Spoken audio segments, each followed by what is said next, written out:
Dangote Refinery fire, accident or sabotage? David Hundeyin analyzes the shocking incident. Welcome to Waiting to Roar TV. We're glad you're joining us today. We have a special report for you, courtesy of News Central TV. Recently, a fire outbreak occurred at the Dangote Refinery plant, sparking concerns and raising questions about the cause of the incident. Was it an accident or a deliberate act of sabotage? David Hundeyin, a renowned analyst, has shed some light on this incident, and will be sharing his insights with you. But first, let's set the context. The Dangote Refinery plant is a critical piece of infrastructure in Nigeria's oil and gas sector, and any incident affecting its operations has far-reaching implications for the country's economy. The recent fire outbreak has raised concerns about the safety of the plant and the potential impact on the country's energy security. To get a better understanding of what happened and the possible causes of the incident, we'll be playing a video report from News Central TV, featuring David Hundeyin's analysis. Credit goes to News Central TV for this in-depth report. So, let's go straight to the report. Please watch and share your thoughts with us in the comments section. Don't forget to like, comment, and subscribe to Waiting to Roar TV for more informative content and updates. Hit the notification bell to stay up to date on our latest uploads. Thanks for watching. Let's begin by telling you that a fire incident has today engulfed parts of the Dangote Refinery in Lagos.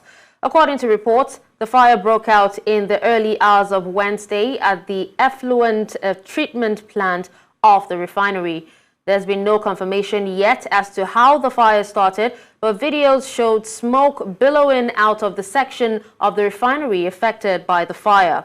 The fire has since been put out, and a statement from the company's spokesperson, Anthony Chiejena, downplayed the severity of the fire incident.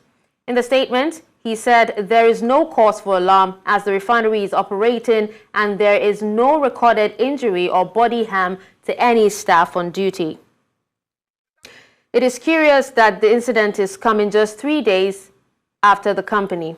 All right, so now, right now we have to discuss this, I'm being joined by investigative journalist David Hundeyin. Hello, David. Thank you so much for joining us at this time. Thank you for having me.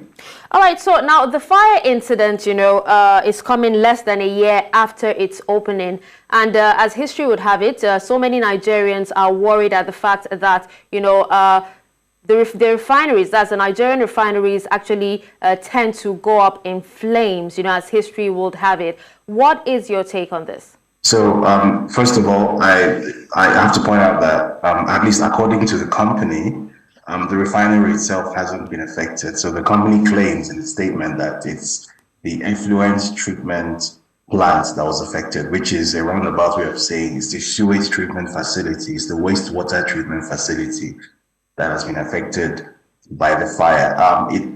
No further details have been given, so it's kind of difficult to establish exactly how a wastewater treatment facility can go up in flames to that extent, especially when eyewitnesses made mention of there being sounds of explosions.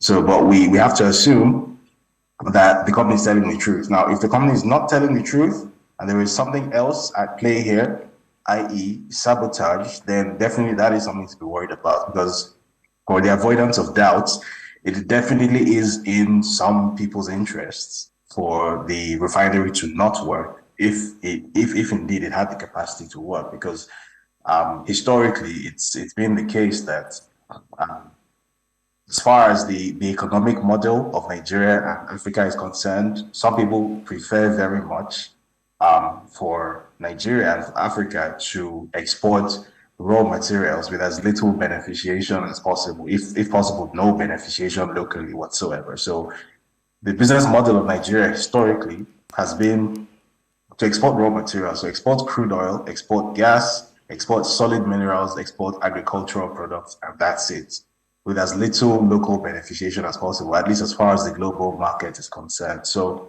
from with that context in mind, it definitely does raise some questions that is there some sort of foul play involved here, especially as Dangote himself has come out recently to make accusations that the international oil companies active in Nigeria are actively seeking to sabotage the Yeah. refinery by ensuring that it's not able to source its feedstock locally, and it has to import crude oil from as far afield as the US, and support from the government was being sought to Oh, yeah, compel yes. Talking about IOC. that, David, now they did say that the US has actually refused to insure the company, and also that there are rumors that it might be as a result of, the Indian technology being used. That might be the reason why it is struggling. So, I mean, there have been rumors that there was an issue with um, the plant's insurance policy, that apparently Lloyd's of London was approached and they declined to insure it. Again, these are just sort of back channel things that one hears, and these are sort of unverified pieces of information. So that has to be emphasized, that none of this is like documented facts, at least not in the public domain. But there have been whispers about things like this, that the fact that the plant was built almost entirely using Indian technology, using Indian expertise and Indian labor, has had some sort of an impact on the difficulty in sourcing adequate insurance to keep the plant running. And if that were the case, that the plant is not insured, or the insurance policy were not to cover this sort of damage due to whatever reason, then we potentially could be looking at a situation where, without making accusations, just putting the different pieces of the picture together, you have a situation where something that is supposed to be a transformational piece of economic infrastructure in Nigeria, because on its own, this refinery is supposed to be able to satisfy Nigeria's entire local energy demand.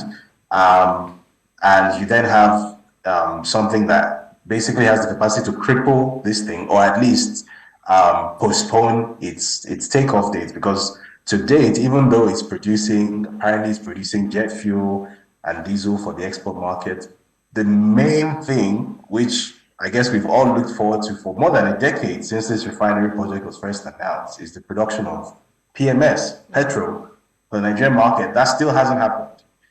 Bear in mind, this site was commissioned, I think, on May 26th, a few days before President Buhari left office. This is well over a year now, and we're still yet to see any sign of any petrol. I have obviously been a public critic of this in the past, because I have publicly stated on more than one occasion that this plant was commissioned when it was not ready and is nowhere close to being ready. But putting that aside, it's also the case that it definitely is in my interest as a Nigerian. It's in our interest as Nigerians for the plant to work, because the more Nigeria is able to export things that have had some beneficiation involved and doesn't need to import finished products as much, the better Nigeria will become economically. So questions do need to be asked, and the company obviously is being very secretive about this. The statement that was released really doesn't seem. I was actually going to, go back to that, the statement that the company actually released, and the spokesperson, you're trying to downplay the whole thing. In your opinion, as, an investigative journalist, do you think it is a non-issue? Should we be worried? No, I absolutely do not think it's a non-issue. I think, first of all, that there are discrepancies in the story that has been told by eyewitnesses and the story that is told in the statement released by the company, because the company says it's a minor fire in the wastewater treatment facility. Basically, it's a paper box fire in the toilet, essentially. But the eyewitnesses said that they heard explosions on the site, and clearly the evidence of the eyes tells you that this is not a minor fire at all. There's nothing minor about that fire. So what exactly? And this is a refinery site. So, if you're telling me that a fire is happening at a refinery site, but it had nothing to do with the flammable substances that are on site at the refinery, and it's the wastewater plant that went up, and you're offering no further detail, you're being very evasive, very tersely worded statements, and then the week before this happened, literally the week before this happened, your managing director, I think his name is Devakumar Edwin, has been on a media tour, has been doing the press circuit, directly accusing international oil companies of trying to sabotage this refinery. Well, it may be a case of putting 2 and 2 together and getting 22, right? It might be that the company is telling the truth, but the onus is actually on the company at this point to come out and offer more information, because the fact is that the Nigerian people, via the NNPC and the government, have invested a lot into this project. So the company cannot then act as if, well, this is a private business, you're not entitled to any information about this. Meanwhile, so much public money and public expectation has gone into the building of this thing. If you're happy to take public money and make this project almost a political thing when it was being developed, then you have to be willing to accept scrutiny now. So we need more information.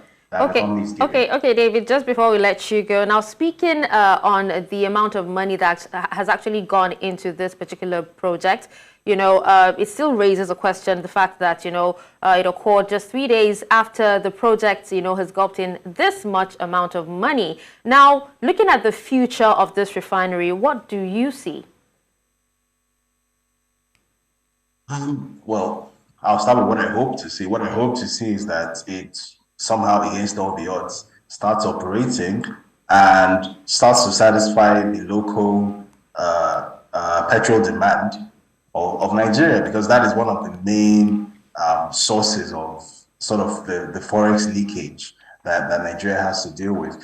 Nigeria is very much an import-oriented economy, not because Nigeria does not have the capacity to produce and export, but because, again, as I said, historically, it's been the case that those in charge of the global markets have the belief that the place of Africa is to export raw materials with no beneficiation whatsoever. So what I hope to see is that this refinery and the associated petrochemical projects affiliated to it make it such that Nigeria is able to actually exploit its own vast, cheap energy reserves and actually start to industrialize. That's what I hope to see.